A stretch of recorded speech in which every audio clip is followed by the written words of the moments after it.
बिस्मिल्लाहिर्रहमानिर्रहीम। शहजाद पराचा आपकी खिदमत में हाजिर है। रावलपिंडी रिंग रोड के हवाले से तो बहुत मीडिया में आ चुका है। कल जो एक बहुत इम्पॉर्टेंट जो कॉलम है मज़हर बरलास साहब जो जंग अखबार में लिखते हैं, उन्होंने अपने कॉलम में इंकशाफात किए हैं और उन्होंने एक चाचे मजीद का भी ज़िक्र किया है जो उस कॉलम में बहुत ही अहमियत का हामिल है। तो इस चाचे मजीद के बारे में हम आपको बताएंगे और जो रावलपिंडी इंक्वायरी रिपोर्ट है जो गुलजार हुसैन शाह ने पेश की उस हवाले से भी आपको बताएंगे। उसका क्रिटिकल एनालिसिस जो हमने आपको एक 3-4 दिन पहले बताया था हम करेंगे इस रिपोर्ट का, क्योंकि इस रिपोर्ट में जो डिस्क्रिमिनेशन नज़र आ रहा है, इस रिपोर्ट में जो 1-2 सोसाइटीज़ हैं उनको बहुत ही टारगेट किया गया है, बाकी जो सोसाइटीज़ हैं उनको छोड़ दिया गया है, कुछ को इग्नोर कर दिया गया है। इग्नोर अगर किया गया है तो किसके कहने पे किया गया है, आपको पहले भी बता चुके हैं और मीडिया भी बता चुका है कि जो 25 किलोमीटर का जो इजाफी जो लूप था, जो रूट था, उसमें जो जुल्फ़ी बुखारी साहब और ग़ुलाम सरवर ख़ान साहब का नाम तो आ चुका था और उसमें नोवा सिटी के हवाले से भी जो चीज़ें हैं वो सामने आ चुकी हैं। इसी तरह जो बाकी जो पसवाल ज़िग ज़ैग के हवाले से जो लोग हैं, लोग तो कह रहे हैं कि उसको जो तोकीर शाह के हवाले से उनका नाम है, उनकी ज़मीनें थी, उनको फ़ायदा पहुँचाने की उन्होंने हासिल करने की कोशिश की, लेकिन असल में जो तरनौल के और अटक के दरमियान जो सोसाइटीज़ हैं, जो पावरफुल लोगों की सोसाइटीज़ हैं, जहाँ पे बहुत ही बेनामी इन्वेस्टमेंट्स हुई हैं, जो मज़हर बरलास साहब ने अपने कॉलम में थोड़ा सा हिंट दिया है, उसको थोड़ा सा एक्सप्लेन करेंगे। अपनी जो हमारे सोर्सेज ने बताया है कि चाचे मजीद कौन है, चाचा मजीद जो है वो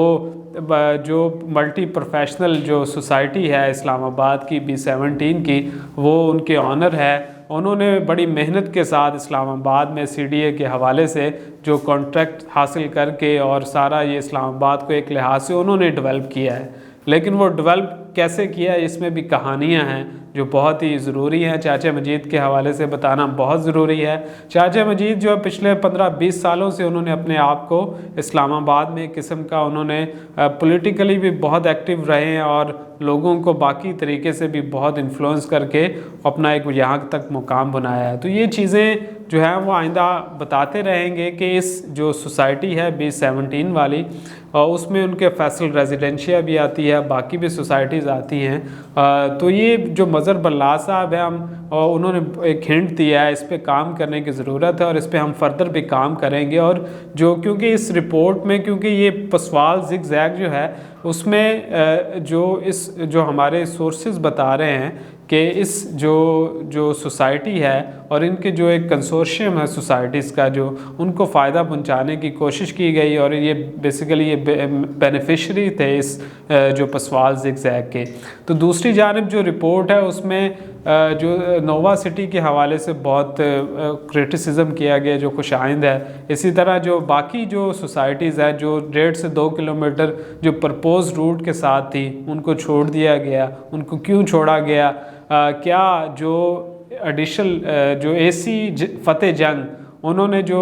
47 सोसाइटीज़ और लोगों की जो लिस्ट कमिश्नर रावलपिंडी को दी थी, वो उसके हवाले से उसमें बताया गया है कि ये सोसाइटीज़ हैं और ये लोग हैं जिन्होंने रावलपिंडी रिंग रोड के जो सराउंडिंग्स में परचेजिंग की है। और ऐसी सोसाइटीज़ भी हैं, पावरफुल लोगों की सोसाइटीज़ हैं, जो कुछ पॉलिटिकल पार्टीज़ के लोगों की सोसाइटीज़ हैं जो उन्होंने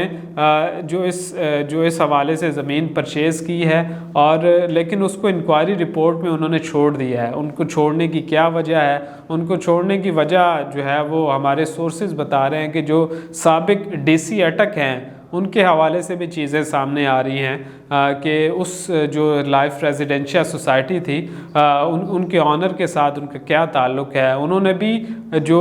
रिपोर्ट है, इंक्वायरी रिपोर्ट है, उनमें बताया गया है कि किस तरह उन्होंने चीज़ों को जो उनके पास बहुत ही ज़मीन कम थी और उन्होंने फ़ाइलें जो हैं वो 7200 के करीब जो मार्केट में फ़ाइलें हैं वो बेची हुई हैं। तो ये जो चीज़ें हैं जो इन्वेस्टिगेट जो है वो करने की फ़र्दर ज़रूरत है हमारे इदारों को। ابھی جو مختلف ادارے جو ہیں وہ FPR جیسے اب 12 جو ہاؤسنگ سوسائٹیز کے حوالے سے انہوں نے ابتدائی طور پہ انویسٹیگیشنز تو سٹارٹ کر دی ہیں، لیکن ان کو باقی بھی جو اس رپورٹ میں اگنور ہوئی ہیں سوسائٹیز، ان کے حوالے سے بھی کام کرنے کی ضرورت ہے کہ ان کی بینامی جو ان کی انویسٹمنٹس ان کی سوسائٹیز میں پاورفل لوگوں نے کی ہوئی ہیں، ان انویسٹمنٹس کو بھی اجاگر کرنے کی ضرورت ہے۔ اور جو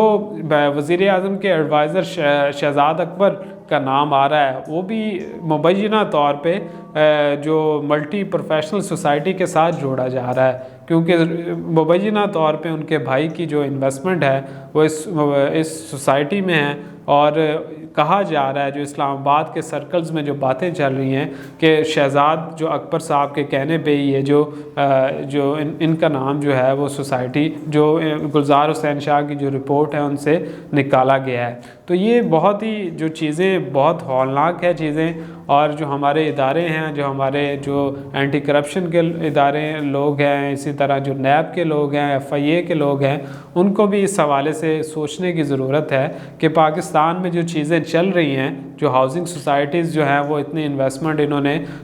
جو ہماری جو ایک رپورٹ آ چکی ہے تقریباً کہ جب سے یہ گزشتہ 2 سے 3 سال سے جب سے یہ پروجیکٹ سٹارٹ ہوا ہے، کاغذوں کی میں سٹارٹ ہونا شروع ہوا، تو اس میں تقریباً 130-32 ارب روپے کی جو ہاؤسنگ سوسائٹیز نے اپنی جو انویسٹمنٹ کیا پھر اس سے فائدے بھی اٹھائے ہیں۔ تو یہ ساری چیزیں جو ہیں اس میں جو ایک رپورٹ میں جو روات کے حوالے سے جو بتایا گیا تھا کہ وہاں سے اس نے شروع ہونا تھا، لیکن وہاں سے جو سب سے امپورٹنٹ وہاں سے کس بندے کی زمین کس ہاؤسنگ سوسائٹیز کے لوگوں کی زمینیں گزرتی ہیں ان کے حوالے سے نہیں بتایا گیا، صرف اسی روٹ کے حوالے سے بتایا گیا۔ اور اس روٹ میں جب نومبر 2020 میں CDA کے بورڈ نے اس کو ریجیکٹ کر دیا تھا کہ اس کو نہیں ساتھ ملایا جا سکتا، تو بعد میں پھر لوگ اس حوالے سے کیوں کرتے رہے، اور 27 اپریل کو جب جو موجودہ کمشنر راولپنڈی ہیں ان کو جب چارج دیا گیا اور سابق کمشنر جو کیپٹن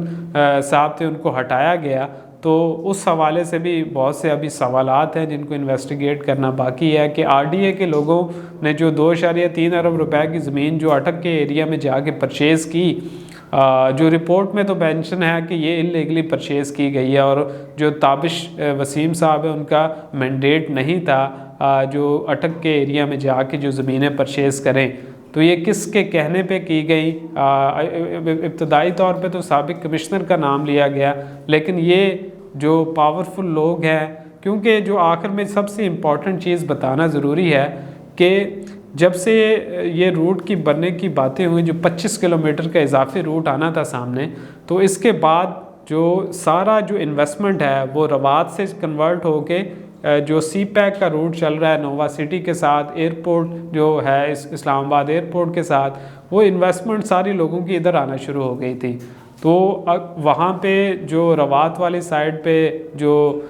پاورفل جو ٹائکون ہیں ان کی جو ہاؤسنگ سوسائٹیز ہیں وہاں پہ انویسٹمنٹ متاثر ہونا شروع ہو گئی تھی، اور یہاں پہ جو انویسٹمنٹ آنا شروع ہو گئی تھی۔ تو یہ بھی ایک فیکٹر ہے کہ اس رپورٹ میں جو اس مخصوص جو ہاؤسنگ سوسائٹیز کو کرٹیسائز کیا گیا، ان کے حوالے سے بتایا گیا کہ انہوں نے جو زمین کم ہے فائلیں زیادہ بیچی ہیں۔ ہم نے آپ کو یہ بھی بتایا کہ ملٹی پروفیشنل کا بھی یہی سچویشن ہے، لائف ریزیڈنشیا کی بھی یہی سچویشن ہے، اسی طرح باقی جو کافی سوسائٹیز ہیں ان کی بھی یہی صورتحال ہے کہ زمین ان کے پاس کم ہے اور جو انہوں نے مارکیٹ میں فائلیں بیچی ہوئی ہیں وہ بہت زیادہ ہیں۔ تو یہ سارا جو ہے یہ RDA کے جو قوانین اس کی بھی خلاف ورزی ہوئی ہے، اور اس حوالے سے جو ادارے ہیں انہوں نے اپنا کردار ادا کرنا ہے، اور جو یہ پاورفل جو ہاؤسنگ سوسائٹیز کے اونر ہیں ان کو بھی آئندہ آنے والے دنوں میں ہاتھ ڈالا جائے گا۔ تو اس حوالے سے ہم آپ کو جو راولپنڈی رنگ روڈ کے جو مزید جو ادارے انویسٹیگیشنز کر رہے ہیں اس حوالے سے بھی بتاتے رہیں گے کہ کیا کیا اس میں جو اپڈیٹ آئے گی، اور آپ کو اس حوالے سے اپنے YouTube چینل کے ذریعے آگاہ کرتے رہیں گے۔ شکریہ۔